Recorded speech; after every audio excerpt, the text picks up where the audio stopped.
Buenas noches, compañeros y compañeras. Eh, Nuevamente desde América Rebelde iniciamos una muy interesante entrevista y muy necesaria entrevista porque en esta oportunidad vamos a conversar con el compañero Ernesto Flores Sierra en su calidad de vocero del Frente Antiimperialista de Ecuador. Eh, la penúltima entrevista que hicimos, conversamos con el compañero Vicente del Frente Antiimperialista de Chile. ¿Ya? En esta oportunidad estamos con el compañero para que nos cuente sobre este nuevo referente en Ecuador que ha estado trabajando, ¿cierto?, en función de levantar bien en lo alto la bandera antiimperialista, ¿cierto? Y eso también ligado a todo el contexto internacional, a las luchas populares, a la lucha de los pueblos oprimidos del mundo, pero también eh, muy fuertemente ligado con las circunstancias propias de Ecuador, que en el último tiempo, ¿cierto?, se ha visto eh, atravesado por la incursión de fuerzas militares norteamericanas en territorio ecuatoriano con el beneplácito de este gobierno eh, Borrego, ¿cierto?, de Noboa. Buenas noches, compañero, ¿cómo está? Buenas noches, compa. Gracias por la invitación nuevamente a este espacio. Bueno, la idea es conversar sobre el Frente Antiimperialista. Si nos pudiera contar cómo nace este Frente Imperialista. Bueno, esta es una consigna internacional de la Liga Antiimperialista, que es una organización justamente eh, revolucionaria antiimperialista internacional, y que acá al Ecuador ha llegado justamente la invitación. Nosotros aquí somos, bueno, aquí yo soy también parte del movimiento guevarista y aquí se nos ha invitado justamente a ser parte de esta construcción. La invitación y el fortalecimiento de la relación llegó en el contexto del paro, ¿no? Que hace un rato hablamos justamente de eso, donde las organizaciones revolucionarias, antiimperialistas, que tenemos una postura quizá más consecuente o al menos que somos fieles a lo que predicamos, pues nos encontramos, ¿no? Como todo, las piedras rodando se encuentran y de ahí llegó la invitación y eso hizo que nos sumemos pues esta propuesta que nos parece a nosotros que es fundamental, que es una propuesta única en este momento. Nosotros es una propuesta que responde a las necesidades justamente de la lucha política del proletariado a nivel mundial, ¿no? Porque creo que se ve que en todas partes del mundo la contradicción principal entre imperialismo y pueblos oprimidos ha tomado justamente un rol central.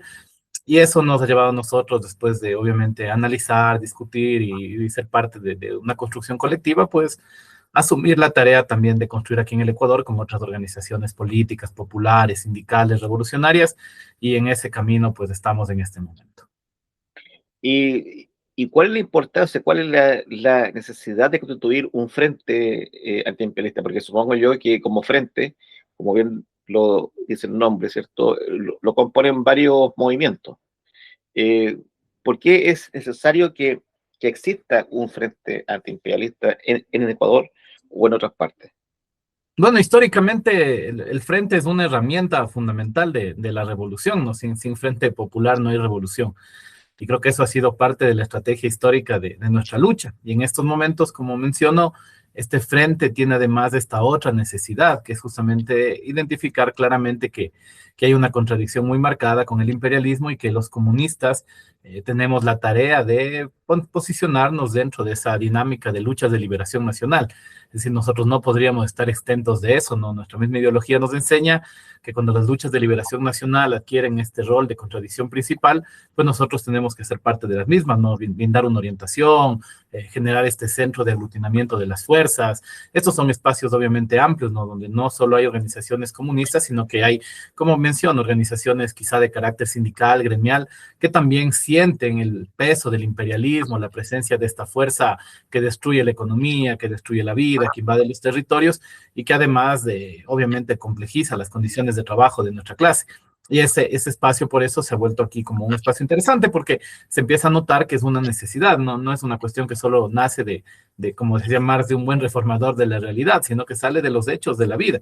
Si tienes al imperialismo metido en tu casa, vamos a hablar del Ecuador más adelante, pero te están golpeando permanentemente las fuerzas imperialistas y ves lo que pasa en Venezuela, lo que pasa contra Cuba, lo que pasa en Irán en todo este precioso, desde este momento, pues uno le dice, hay que ponerse justamente acorde con estas necesidades de la lucha. Entonces, parte de toda una estrategia histórica que es la necesidad de construir este frente que pueda aglutinar a las fuerzas populares frente a estos agresores y además de una coyuntura muy propia de estos tiempos que requiere que los revolucionarios comunistas nos organicemos de esta manera. Por eso es que no fue tampoco muy larga ni muy difícil la decisión. Es decir, la realidad habla por sí sola y creo que es nuestra tarea ser lectores de esa realidad y actuar sobre la misma. Y eso nos llevó justamente a identificar que este es el camino en este momento y a trabajar arduamente para poder consolidar ese proyecto. Es una tarea que para nosotros es central si queremos en realidad hacer la revolución. Ahora tú al principio mencionabas que el Frente Antiimperialista, ¿cierto?, forma parte de la Liga Antiimperialista Internacional, ¿cierto? La LAI. La LAI fue creada como hace 3 años más o menos, ¿cierto? Y entiendo que en el mes de abril se realizó el primer Congreso Internacional. Sí. Eh, ¿Qué trató el Congreso? ¿Cuáles fueron sus principales acuerdos? Bueno, hay que mencionar como un poco en la historia que en Ecuador se iba a dar el Congreso, ¿no? Estaba la invitación para Ecuador, pero las condiciones fascistas, de represión, de presencia imperialista, obligaron a cambiar de lugar, ¿no? Porque en realidad, justamente antes de que se dé este evento, pues se dio este caso, que no sé si se enteraron por allá, que en el Ecuador al agregado cultural del Centro Cultural Ecuatoriano-Iraní le cogieron preso la policía, le deportaron acusándole de vínculos supuestamente con Hezbollah y ni sé qué cosas y le expulsaron del país, ¿no? En un acto totalmente atentatorio contra los derechos, contra la legislación internacional, una cosa así terrible. Y claro, y eso obviamente llevó a reconsiderar lo que estaba pasando. En esa época en Ecuador estábamos en toque de queda, ahora también estamos en toque de queda, es decir, aquí estamos viendo el fascismo en su expresión criolla, ¿no?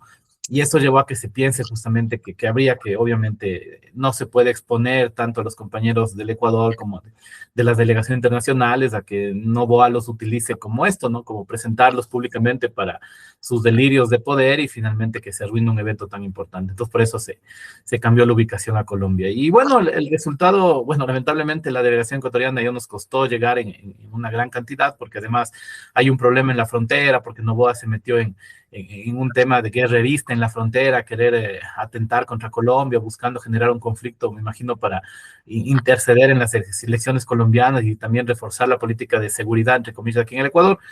Pero claro, los acuerdos principales fueron estos, ¿no? Es decir, que se tienen que construir estos frentes en los países donde se pueda, que es una necesidad urgente, histórica, que se tiene que comenzar a encabezar las luchas de liberación nacional, que se tiene que generar esta consigna en las clases trabajadoras y campesinas, ¿no? Es decir, que la lucha no es solo contra el burgués criollo, el burgués local, sino que es una lucha contra el imperialismo y es una lucha internacionalista, que se reconozca que no es un proceso aislado, sino que hay lugares donde están desarrollando procesos de lucha muy importantes y que no es solo aquello que se ve en los grandes medios, sino que hablamos de los procesos de la India, de Filipinas, de otros lugares donde en realidad los pueblos están luchando hace mucho tiempo por su liberación definitiva y que además en nuestros países específicamente, donde hay una presencia imperialista muy fuerte, pues ya es una tarea importante a llevarla a cabo. Entonces eso fue como en general lo que se dio. Entonces para nosotros es un acto importantísimo. Lamentablemente por las condiciones de fascistización del Ecuador al final no se pudo dar aquí, lo cual lamentamos mucho, pero lo importante es que se haya dado y que se haya cumplido con ese primer objetivo, ¿no? Es como dar el primer paso. Y ahora la tarea que tenemos asignada a todos quienes hemos aceptado este compromiso, pues es justamente desarrollar, ¿no? Y construir en cada uno de nuestros países esta alternativa revolucionaria tan importante y fundamental en este momento. Ahora, supongo yo que un tema fundamental del Congreso es definir el imperialismo hoy, o sea, quiénes lo componen, cómo se expresa. Eh, ¿Cómo define la Liga Antiimperialista al imperialismo hoy? Bueno, se adopta la teoría clásica, ¿no? No hay realmente mucho más que añadir a lo que ya se conoce, ¿no? Es decir, el imperialismo es la fase superior del capitalismo, esa es la primera condición clave que hay que tener en cuenta. En un segundo momento, eso genera que las luchas adquieran características particulares, donde, como decía, los comunistas tienen un rol, que son las luchas de liberación nacional de los pueblos oprimidos, y que eso es como una característica de esta época, que se agudiza en determinados momentos como este, cuando la disputa por los mercados y las materias primas se vuelve mucho más fuerte, ¿no? En este tema, obviamente, hay que entender lo que siempre se ha dicho, es decir, no hay imperialismo bueno, de eso no existe, ¿no? Es decir, si bien existen contradicciones más fuertes con seguramente la potencia de tu zona, eso no quiere decir que la salida y la solución para los pueblos sea confiar en otro imperialismo, que es quizá uno de los errores que se comete muchas veces, es decir, pensar que, claro, como nuestro enemigo principal en el caso latinoamericano son los de Estados Unidos, porque obviamente están a nuestra espalda, eso significa que la independencia de nuestros pueblos va a venir de Rusia, de China o de otro lado. No, no, o sea, la liberación nacional viene de aquí mismo. Y no es que se debe aspirar a que otro imperialismo nos dé haciendo la tarea de liberación, porque obviamente eso no va a suceder. Y que si bien hay diferencias, obviamente, ¿no es cierto?, entre Estados Unidos y el eje ruso-chino, lo cierto es que no es que en realidad uno puede apostarle a la creencia de que un imperialismo va a ser mejor que otro, sino a una liberación nacional definitiva, ¿no? Es decir, la soberanía y la independencia como un camino de liberación. Y que dentro de esto quizá las enseñanzas de Irán son muy importantes, ¿no? En este contexto presente es eso, es decir, lo que le garantiza a Irán haberle infringido hasta ahora una derrota al imperialismo yanqui no es haberse asentado en que otro imperialismo le defienda, ¿no? Sino haberse asentado en la independencia económica, la soberanía política y tener su propio ejército en un desarrollo permanente, donde obviamente se establecen relaciones con otros pueblos del mundo, pero eso no quiere decir que hay un tema de dependencia. Entonces es una de las cosas claves, ¿no? Y por lo tanto se plantea una alternativa diferente. Es decir, nosotros no estamos anclados a un poco el tema del progresismo o de pensar en alternativas de imperialismos buenos, sino plantear una lucha bajo estos principios clásicos, ¿no? De liberación nacional y que por ahí es donde para nosotros enfocarse. Esto entendiendo las coyunturas, ¿no? Es decir, esto se mueve sobre la realidad y en la realidad hay que ir, por ejemplo, dándose cuenta que las condiciones van cambiando, ¿no? Creo que la guerra de Irán ha cambiado mucho las condiciones de la lucha antiimperialista en el mundo. Creo que es un ejemplo y una demostración de que esto es algo que se va moviendo en la realidad y creo que antes de la invasión y la respuesta de Irán y después de lo que pasó, creo que para muchos cambia la perspectiva de las condiciones de la lucha y de los alcances reales que tiene el imperialismo hoy en día. Ahora, por lo que entiendo de lo que tú estás diciendo, ¿cierto? Es que para la Liga Antiimperialista, eh, China, Rusia, Europa son tan imperialistas como Estados Unidos. Claro, Europa es claro, ¿no? Es decir, Europa, si bien está de alguna manera sometido a la dominación de la OTAN, es cuestión de que Europa pueda tener las fuerzas para tratar de lanzar también su zarpazo, ¿no? Ahora es parte de la dominación norteamericana, aunque en Irán también muchos no quisieron embarcarse en esa aventura, pero de todas maneras sigue siendo como parte de eso. Y claro, y Rusia y China son otras potencias en disputa, ¿no? Como digo, quizás para nosotros no es directo el asunto, pero por ejemplo, si analizáramos el proceso de lucha en la India, la presencia del imperialismo chino ya se siente de otra manera, ¿no? Es decir, capaz en Latinoamérica es una cuestión lejana, no nos es muy cercano, pero bueno, luego vemos lo que pasa. Quizá en Siria se vivió de otra manera también el proceso, ¿no? Es decir, parece que la cuestión de Siria fue también una suerte de acuerdo en el cual el pueblo sirio parece que no participó, no que fue un acuerdo que se dio justamente en estas cumbres entre Trump y Rusia y al final se terminó en la liquidación, porque lo que pasó en Siria ni siquiera es un reparto, una liquidación de este país, y que quizá algo de lo que pasa en Venezuela también puede ir por ahí, ¿no? Es decir, que al final las alianzas que Maduro podía haber tenido, ¿no? Con Rusia y China, al final parece que no fructificaron, ¿no? Y Maduro está recluido en una cárcel en Estados Unidos y Venezuela nuevamente bajo control norteamericano. Por eso es que decimos que, es decir, más allá de que obviamente la antipatía principal nuestra será contra los gringos, porque estamos justamente sometidos directamente a su bota, sería un gravísimo error de nuestra parte decir, bueno, este imperialismo es bueno, entonces apeguémonos a él para ver cómo nos va. Eso sería obviamente entregar cualquier posibilidad de liberación a la ruina, ¿no? Y no se trata de eso, sino de generar una alternativa realmente de independencia para nuestros países. Claro, te pregunto porque eh, han habido algunos hechos que a mí la verdad me han sorprendido. Digamos, no. Bueno, en este periodo uno puede ver cualquier cosa, pero hay dos hechos fundamentales que es bueno hincarle el diente ahí un poquito porque uno de ellos es la reciente conferencia convocada por los rusos, ¿cierto? el llamado Sovitern, ¿ya? En que hay un montón de partidos de izquierda, que sea progresistas, socialistas, que ocurrieron, pero lo particular de eso es que fue impulsado por uno de los partidos que apoya a Putin, ¿ya? Y Putin es uno de los que respalda ese encuentro, ¿ya? Y resulta que Putin es reconocido como un anticomunista, o sea, no tiene nada de comunista, nada bolchevique, digamos, para nada.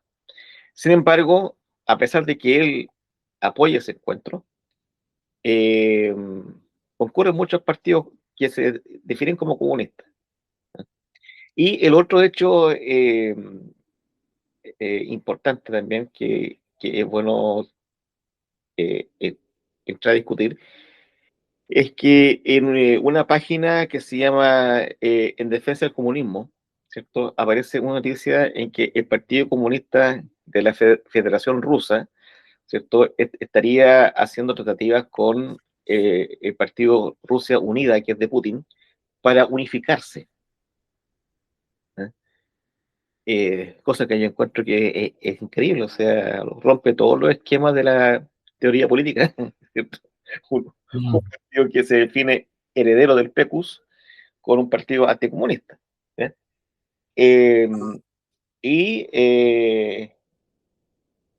semanas después, ¿cierto? El presidente del Partido Comunista de la Federación Rusa, ¿cierto? En una intervención en el Parlamento ruso, él dice que Rusia se encuentra al borde del colapso parecido a 1917 y que ese colapso hay que evitarlo.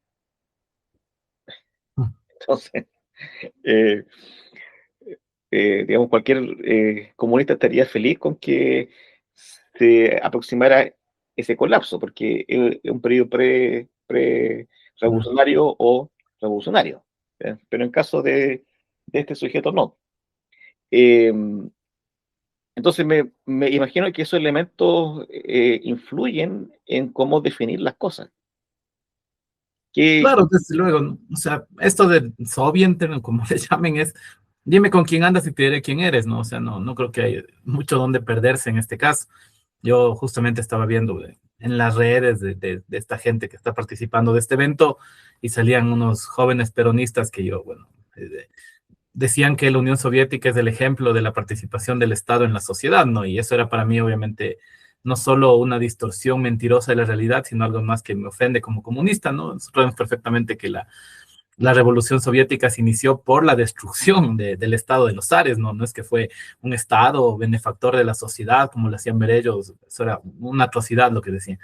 Yo creo que eso habla mucho de lo que es, ¿no? Es decir, Rusia termina siendo un referente para organizaciones que no tienen un referente comunista ni revolucionario, no sino un interés progresista, en el mejor de los casos, quién sabe, no sé si de carácter social, hasta ahí, pero no es que en realidad eso es un referente de revolución, por eso ellos participan de eso, ¿no? Que dista mucho de ser nada similar al internacional. Nosotros, como decíamos, le apostamos a justamente la Liga Antiperiodista Internacional porque tiene un contexto diferente, una postura revolucionaria. Obviamente no contamos ni con los fondos, ni los recursos, ni la promoción que Rusia puede tener, pero no nos interesa tampoco, no se trata de eso. Y en el otro caso, obviamente, lo que se ve en el partido de la Federación Rusa es que no son comunistas, ¿no? El llamarse de una manera no te hace comunista. ¿Qué es lo que pasa con los comunismos oficiales acá en América Latina? ¿Hace cuánto se llaman así? Y lo que hablábamos hace un momento, ¿no? Ellos fueron los que encabezaron los procesos de destrucción del mismo movimiento comunista, no desde ahora, no desde los años 50, pero que ya con la caída del muro de Berlín fue una cuestión de una total desbandada, aprovechándose de la coyuntura para renegar de los principios del comunismo. Entonces, si un partido de carácter reformista, revisionista, es quien quizá plantea este tipo de alternativas, pues obviamente quienes somos realmente comunistas no tenemos nada que hacer ahí.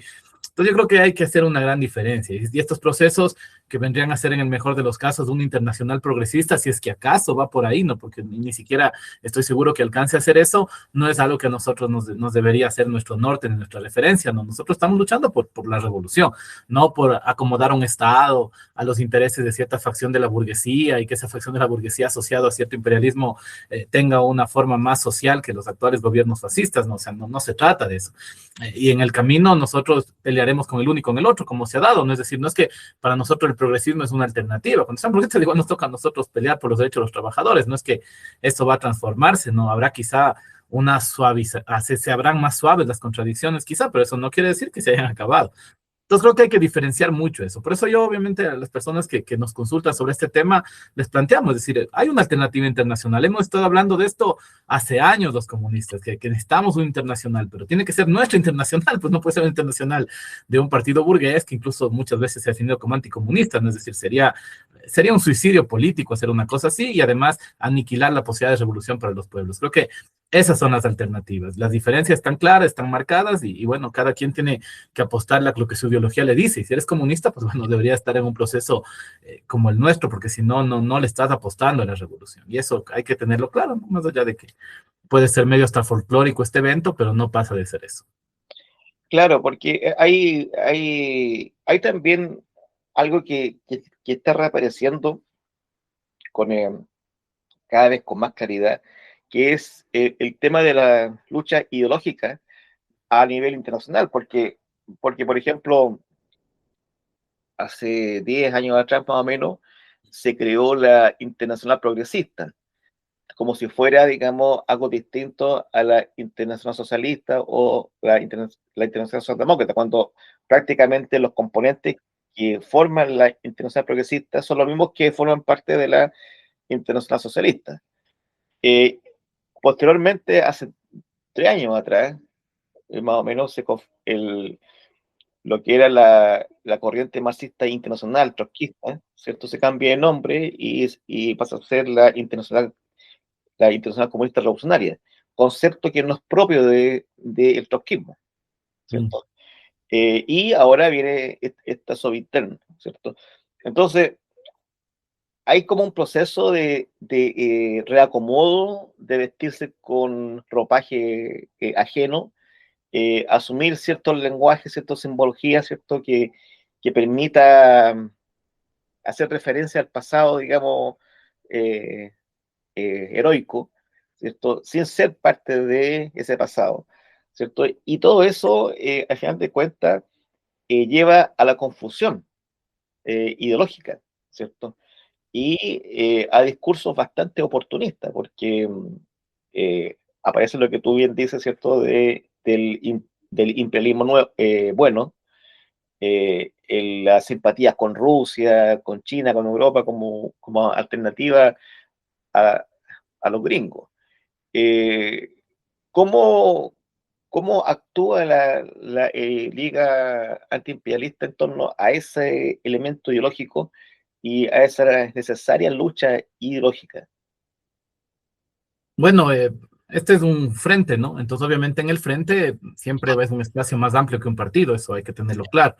No obstante, también está claro que los partidos que componen tienen que tener una claridad ideológica, si no, estamos bregando a ciegas, ¿no? Y eso no va a llevar a ningún lado. Entonces, nosotros justo aquí el 1 de mayo lo planteamos como un día también de lucha ideológica, es decir, no solo de la conmemoración, la protesta, incluso hasta valga el festejo, ¿no? De los trabajadores, no, tiene que ser un día también donde se dispute ideológicamente al sindicalismo amarillo, a las organizaciones reformistas, al revisionismo, porque de lo contrario uno termina, o sea, generando una confusión terrible, porque entonces no sabes por dónde andar. La ideología es la luz que alumbra el camino del comunista, decía Lenin, ¿no? Si uno no tiene esa ideología clara, obviamente eso no nos va a llevar a ningún lado y que no se trata de una cuestión de gente ilustrada, de nada de eso, sino se trata de leer la teoría, de aplicar a la realidad, de basarnos en los principios fundamentales de lo que pensamos y creemos y sobre eso caminar, porque no es una cuestión que obviamente requiere muchísima formación política, pero no es la premisa, sino la claridad de hacia dónde estamos encaminados. Entonces, obviamente, si es que eso es el punto principal, lo demás puede avanzar. Por eso acá en el frente, en el Ecuador, hemos planteado como primer término eso, ¿no? Aclarar las condiciones ideológicas, comenzar con la formación política de los participantes, generar escuelas sindicales, escuelas campesinas, es decir, que las personas vayan familiarizándose con la cuestión ideológica y de ahí se vaya definiendo, obviamente, el accionar político. No, no puede ser una cosa sin la otra. Y eso es importantísimo porque, claro, en las condiciones de desesperación que quizá muchos se encuentran en este momento frente al avance fascista, frente al imperialismo, es como todo vale, ¿no? Entonces tratemos de salvar los muebles como sea, todo se vale y eso te lleva finalmente a obviamente cometer errores gravísimos, que es esto, ¿no? Confiar en potencias capitalistas, imperialistas que no tienen ningún interés revolucionario en realidad, o volverte a amalgamar con los sectores reformistas más retardatarios, que si no, francamente, son parte justamente de la conspiración imperialista, al menos siempre le hacen los mandados, ¿no?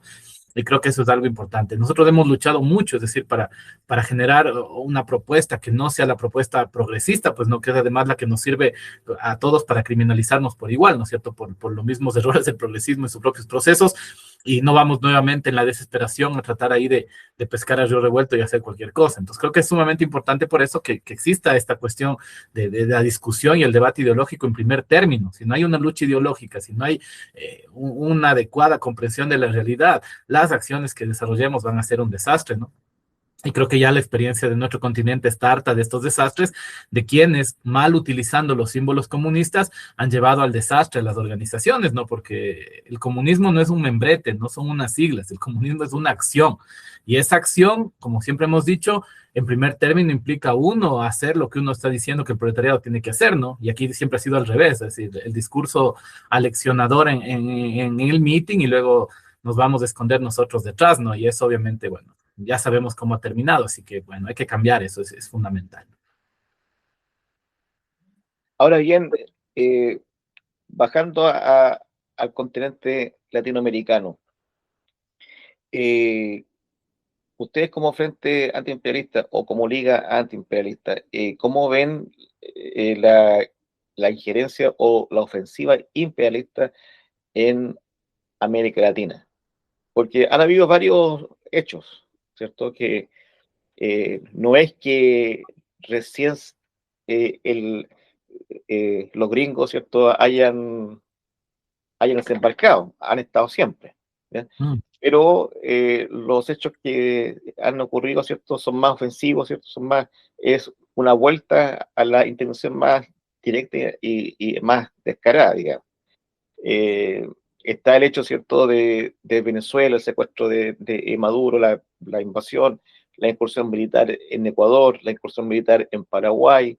Entiendo que también ocurrió una incursión militar con la excusa de las drogas en Bolivia, la injerencia electoral en las elecciones argentinas y en Honduras.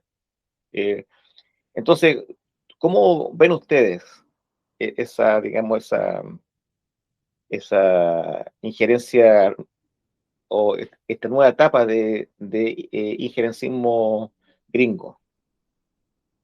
Bueno, de entrada hay que decir que sí, ¿no? Esto es una larga historia, no es que es reciente, porque Claro. eso también a veces es un escudo para asentar prácticas equivocadas, ¿no? Esto viene de hace mucho tiempo atrás y la injerencia de la CIA en el continente está más que documentada y clara, ¿no? El tema del Plan Cóndor, las dictaduras, la ejecución sistemática de dirigentes populares, el combate a las guerrillas, el asesinato del Che, es decir, sobran los ejemplos de la injerencia de la CIA en nuestro continente.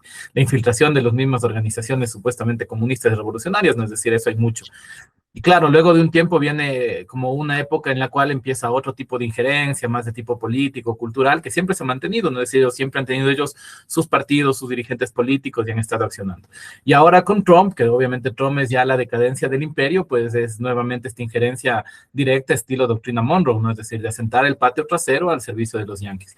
Y que además Trump, como hemos analizado en otros momentos, se mueve por intereses de especulación monetaria, ¿no? Es decir, que cada desequilibrio en el mercado que genera, pues le beneficia un montón a esta burguesía parasitaria especuladora de los Estados Unidos. Pero más allá de eso, ya entrando a América Latina, lo que hay es una injerencia nuevamente directa y brutal, ¿no? Como en las peores épocas que antes se centraba en el Cono Sur, en algún momento estuvo en la zona de Centroamérica, ¿no es cierto? En los años 30, 40, luego fue el Cono Sur, y ahora lo tenemos quizá en la zona más acá del Pacífico, ¿no? Y se da justamente porque obviamente hay un interés muy fuerte en los recursos naturales, en las tierras raras, en el cobre, en la droga, porque hay que decirlo, ¿no? El principal negocio de la DEA y la CIA es la droga.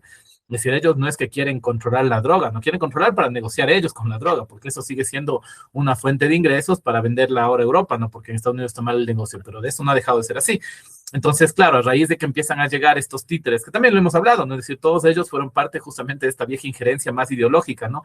Milei, Noboa, Bukele y los otros, ahora acá en Chile también empiezan a llegar justamente así, ¿no? Como estos delirantes que les ponen en la principal novedad de prensa con gran financiamiento de capital y que luego son los que terminan siendo elegidos justamente por las masas que están fascistizadas, que están ideologizadas, ¿no? Y este punto es justamente donde ellos se asientan para lanzar todas estas políticas, porque al final en América Latina es eso. Y que luego lugares como el Ecuador se vuelven más estratégicos por la ubicación geográfica, ¿no? Es decir, como también hemos un rato conversado, aquí es para nosotros muy claro que gran parte de la agresión contra Venezuela fue planificada aquí en nuestro territorio, ¿no? Por la ubicación privilegiada de Manta, desde donde parece que tuvieron que ver también muchas movimientos de tropas, de aviones y satélites para el ataque a Venezuela.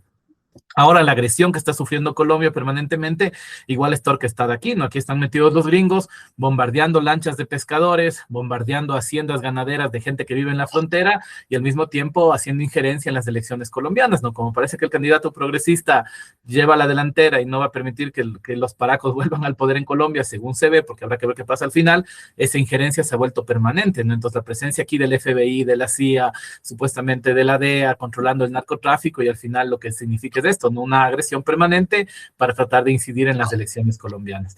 Entonces, es esto, ¿no? Por eso es que también llega a un contexto muy específico. Aquí en el momento cuando hablábamos justamente del frente se discutía incluso el nombre que iba a tener, ¿no? Por el tema. Pero claro, quedó claro que esto era antiimperialista cuando se dieron todos estos procesos, porque ya no había ni mucho más que pensar. Porque todo este tema de agresión permanente que está viviendo la región, que se ve en Venezuela, ahora que Trump dice que va a ponerle el portaaviones Lincoln en Cuba para que se rindan en 2 días y cosas de esa índole, que son agresiones brutales, obscenas de este demente, pues marcan justamente una tendencia que ya es incontenible. ¿Y qué es esto? ¿No? Una reaplicación de la doctrina Monroe, como también ya se ha hecho, porque la historia, lo que es que la memoria es tan frágil, ¿no? Nosotros sabemos cómo fue las agresiones a través de la United Fruit en Centroamérica, ¿no? En la época de los años 30 y 40, donde hacían exactamente lo mismo. Y luego en la época de las dictaduras, especialmente en el Cono Sur, fue exactamente lo mismo, una injerencia brutal, despiadada, que implicó muertos, desaparecidos, torturados y todo lo que implicó esto y que ahora está centrado en esta zona de acá. Como digo, para la gente de otros lados es extraño, pero yo estoy en toque de queda, ¿no? Si yo salgo a la calle 1 hora después, soy arrestado por los militares por nada. Y ese toque de queda es básicamente la aplicación de esto, una política de terror fascista para servir a los intereses del imperialismo, que ahora son tierras raras, especulación monetaria y drogas, porque también hay que tener claro que eso ha cambiado bastante, ¿no? Y que ahora el imperialismo se mueve también por negocios no comunes, y que esos son los que les llevan a estas prácticas también quizá no comunes en estos tiempos, pero que en la historia de América Latina, pues obviamente no son las primeras y seguramente no serán las últimas, ¿no? Ahora, en el caso de Ecuador, digamos, para todo sistema social, ¿cierto? La economía, ¿cierto? Es fundamental, ¿cierto? Eh, Entre otras cosas, ¿quién tiene en sus manos la economía? Eh, en el tema del imperialismo, de la fuerza imperialista, eh, ¿quién controla la economía? ¿Qué fuerzas imperialistas? ¿Qué sectores de la economía está en manos del imperialismo y sus fuerzas? Bueno, aquí todo, ¿no? En el Ecuador todo, porque el Ecuador es un país que históricamente jamás se le ha permitido tener una industria nacional, eso nunca se le permitió. Sea en los tiempos de la colonia, obviamente la dominación colonial española, luego a través de la deuda inglesa durante todos los primeros años de vida republicana y a partir del siglo XX ya la dominación norteamericana y por pequeños periodos también la presencia de empresas chinas en el país. Pero aquí está todo controlado, es decir, el Ecuador es un país que no tiene ningún tipo de industria nacional, aquí prácticamente todos los productos vienen de fuera y lo poco que quedaba de economía local, que era justamente el tema agrícola, agrícola ya está siendo totalmente devastado, porque con la firma de los TLCs comienzan a llegar ya productos justamente de Estados Unidos y comienzan a destruir la economía. Entonces aquí nosotros tenemos que el imperialismo controla todo, porque además nuestra burguesía, la ecuatoriana, es una de las más parasitarias que puede existir. Nuestra burguesía jamás tuvo un proceso nacional, jamás intentó industrializar absolutamente nada. Aquí nuestra burguesía se ha dedicado históricamente a vender la materia prima del momento, sea el cacao, sea el banano, sea el petróleo, sea ahora la droga, y a lo largo del tiempo se ha movido en esas vicisitudes. Nuestro capitalismo es netamente burocrático. Aquí el Estado, que es justamente quien controla el petróleo, ha sido quien ha alimentado a la burguesía como una fuente de acumulación originaria a lo largo de la historia, y además los sectores más poderosos de nuestra burguesía o son hacendatarios, como por ejemplo el caso de los Novoa, que producen banano para la exportación y otras sustancias, obviamente, y aparte de eso está la burguesía compradora, ¿no? Que es una burguesía que simplemente se dedica a comprar y vender productos, que son las familias dominantes del país, que son la familia Ray, del Grupo La Favorita en Quito, la familia Juri en Cuenca y la misma familia Novoa en Guayaquil. Los Novoa son todo lo malo que hay en el país. Entonces, justamente eso es nuestras características. Entonces, claro, si nos hablamos en lo económico, nosotros estamos totalmente sometidos al imperialismo. Durante la época del progresismo llegaron las industrias chinas, especialmente en el campo de la minería y el petróleo. Volvió nuevamente los mismos partidos tradicionales de la derecha históricamente asociada al neoliberalismo y arrasaron nuevamente hacia el imperialismo yanqui, que es su sector más cercano. Es decir, aquí en el Ecuador nosotros tenemos una burguesía que no tiene el menor proyecto nacional. Por eso, obviamente, a lo largo del tiempo, la reivindicación también ha sido, esta burguesía no puede ser quien encabece justamente el país, pues es una burguesía que no tiene absolutamente ningún vínculo con la nación, ni con la historia ecuatoriana, ni nada. Y eso es nuestra característica. Entonces, aquí en el tema económico, y eso obviamente deriva en lo cultural y en otros aspectos, la dominación es absoluta, pero absoluta. Nosotros no producimos ni medias, ¿no? Es un país totalmente sometido a la producción imperialista. O sea, en Ecuador no existe lo que algunos llamaban eh, burguesía progresista, burguesía nacional, burguesía patriótica. Al menos es muy difícil encontrarnos por ahí, quién sabe, en algún lugar del centro del país, que son ciudades más pequeñas, pero en realidad la gran mayoría nunca ha existido eso. Y a lo largo del tiempo ha sido sectores oligárquicos, hacendatarios, latifundistas, compradores, banqueros, y se han dado la vuelta entre ellos, ¿no? Es decir, aquí eso es una cuestión muy escasa.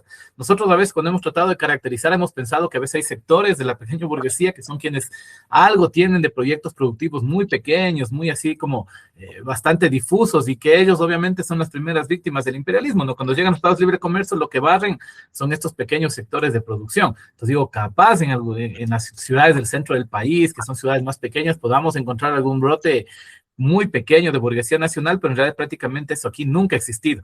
Y yo creo que además, a medida que avanza esta dominación imperialista, cada vez son menos de esos sectores. Quizá los emprendedores, que ahora se llaman sectores pequeñitos, tendrán algún tipo de proyecto productivo, pero son proyectos que duran poco tiempo, que son aplastados, que se les comen con los impuestos, con la competencia desleal y no duran mucho. Entonces, la respuesta así rápidamente es que no. Puede haber brotes pequeños, puede haber, pero es muy difícil encontrar eso en el Ecuador.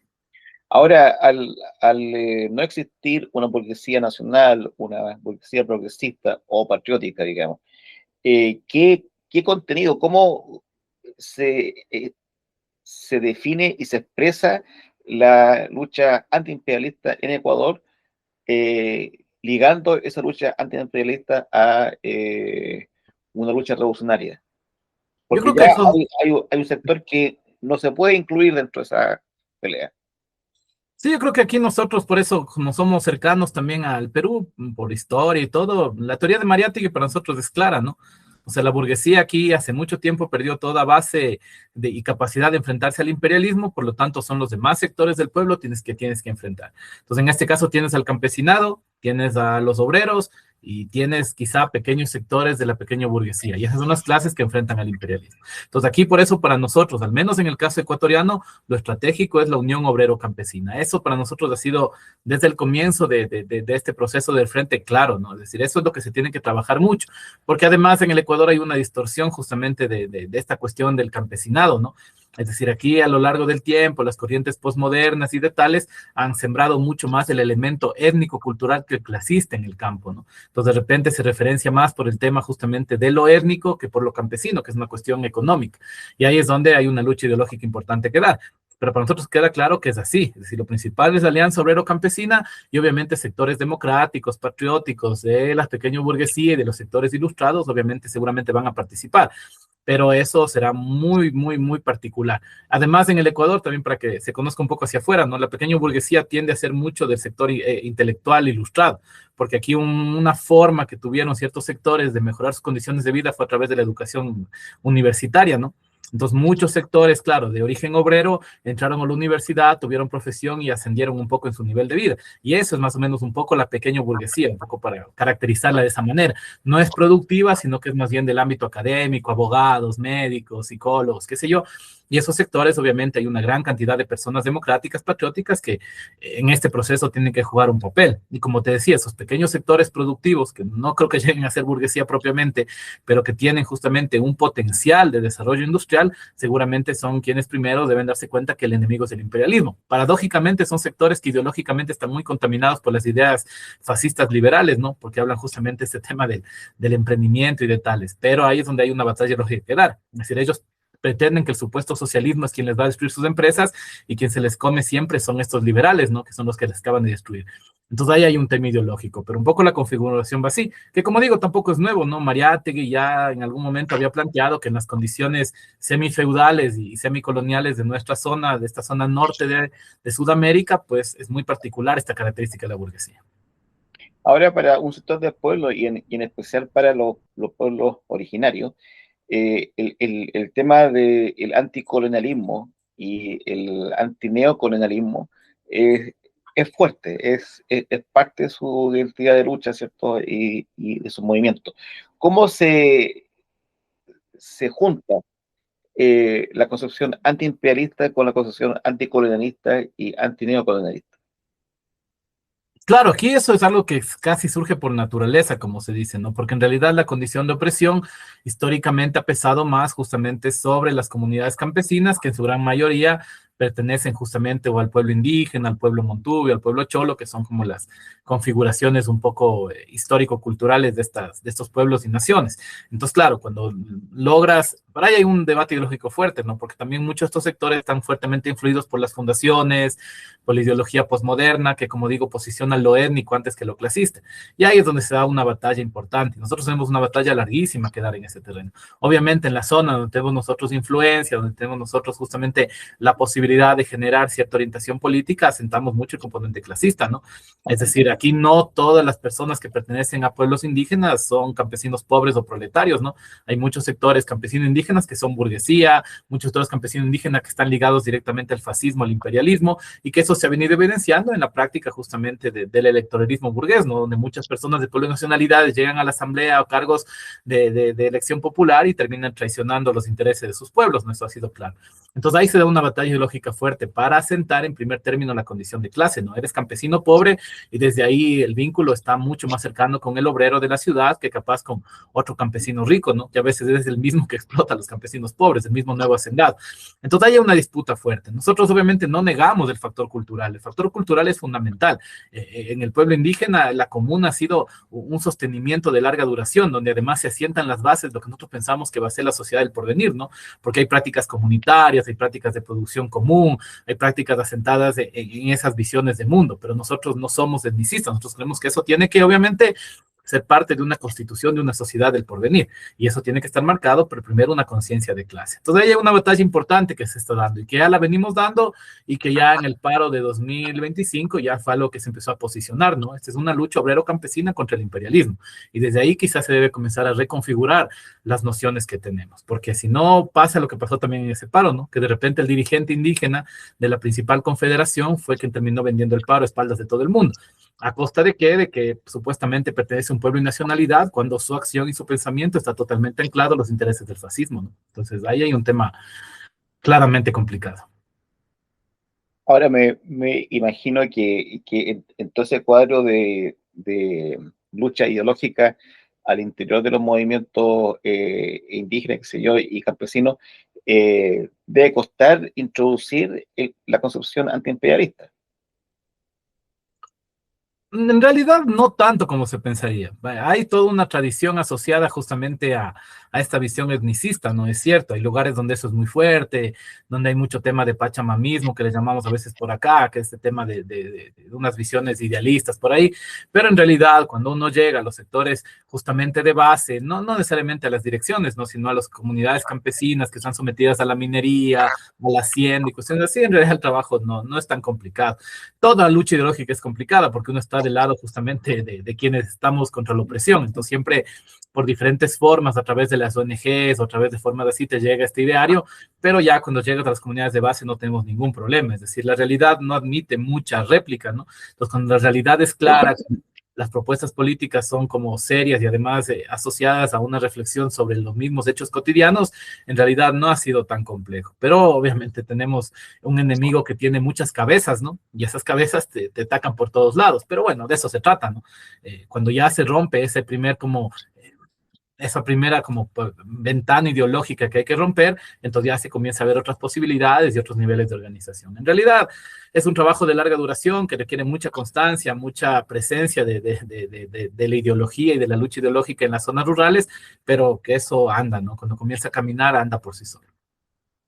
Ahora, estamos llegando un poco al final de la entrevista, pero hay un tema que también es importante. El Frente Antiimperialista, ¿cómo asume la prisión política?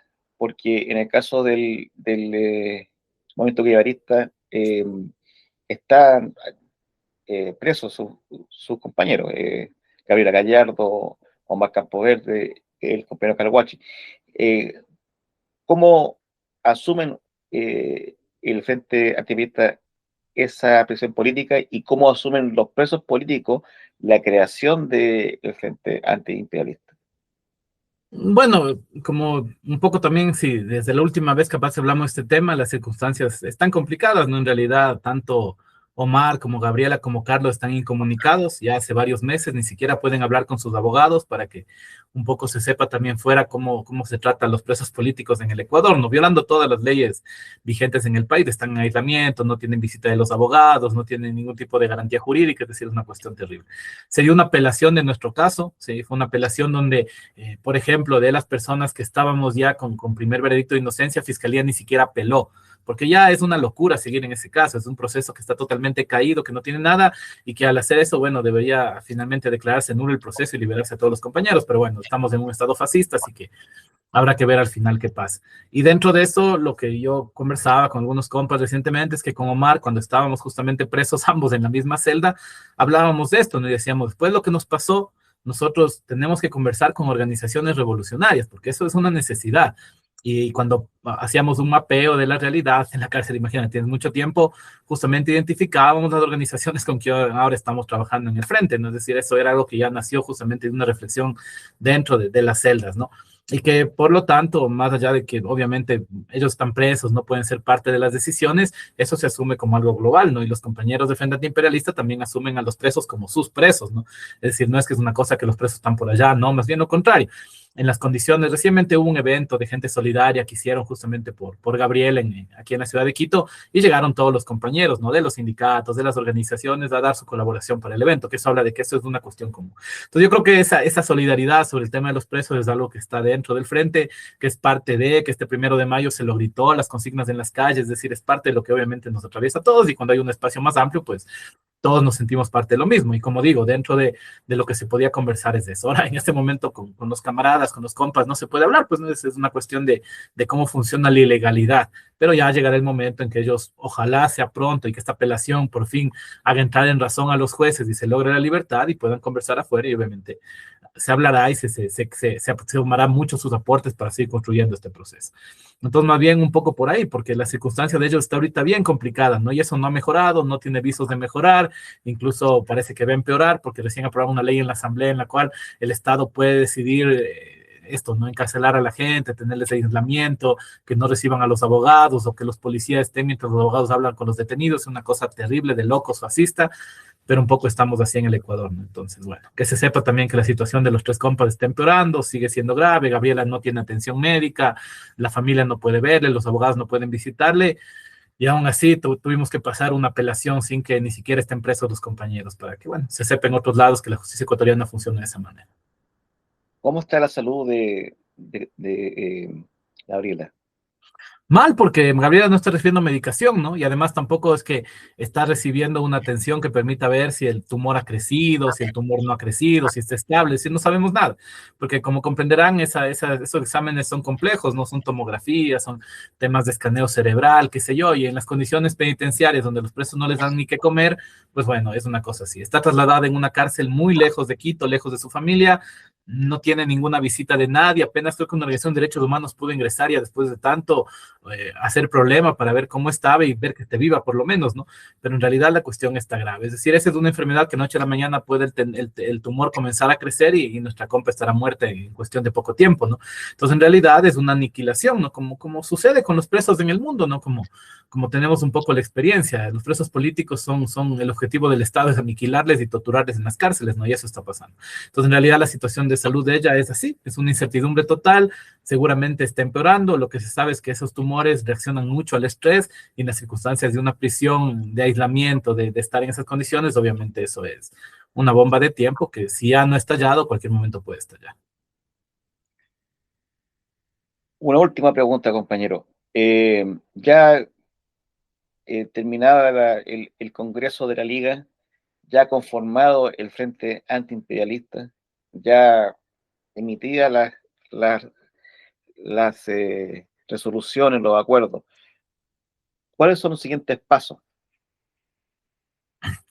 Bueno, aquí ya, nosotros hemos comenzado ya a trabajar, ¿no? Para nosotros una tarea muy fundamental es permitir que genere un espacio donde los sectores populares puedan integrarse y además el proceso de reconstrucción de todo el movimiento popular.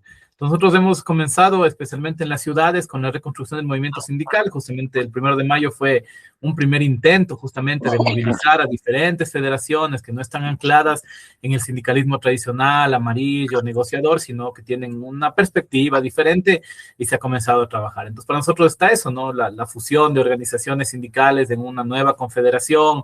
Estamos comenzando el trabajo de formación política en las zonas rurales y obviamente ir generando las condiciones también para una participación activa en la lucha, ¿no? Ya lo hemos hecho como organizaciones separadas, ¿no? Pero ahora que estamos juntos, pues obviamente tendremos mucho más fuerza para poder seguir participando de esto, ¿no? De la lucha antiimperialista, de la lucha de los médicos, aquí hay luchas de todo, ¿no? Porque el Ecuador está en una situación casi de caos.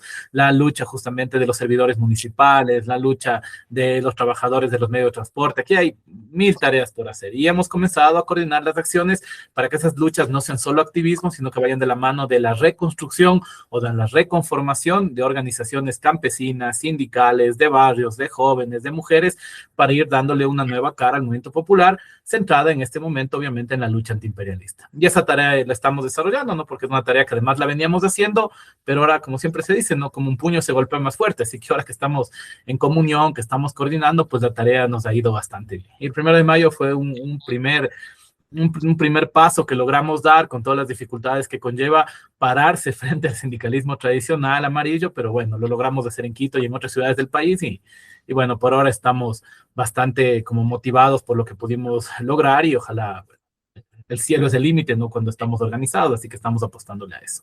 ¿Y cuál fue la recepción de los sindicatos? Y bien, bien, bastante bien.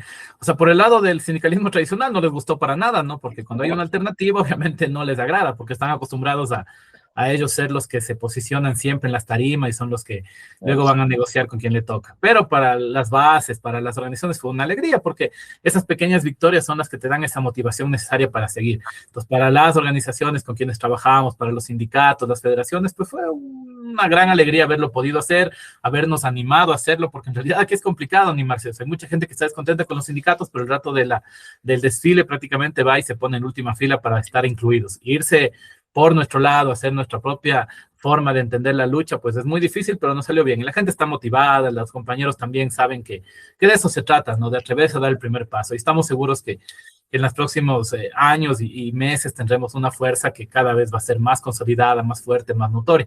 Y al menos para los sectores que quieren realmente una transformación en el país, ellos saben que hay este frente, ¿no? Ya comienza a circular, ya se sabe, ya se empieza a reconocer la bandera, los eslóganes, y bueno, eso es algo que seguramente va a atraer a mucha gente porque la necesidad es clara, ¿no? Y como digo, la razón no admite fuerza, ¿no? Es simplemente, este es el camino, estamos haciendo una lectura para nosotros muy correcta de la realidad, entonces sabemos que esto va a seguir creciendo y fructificando.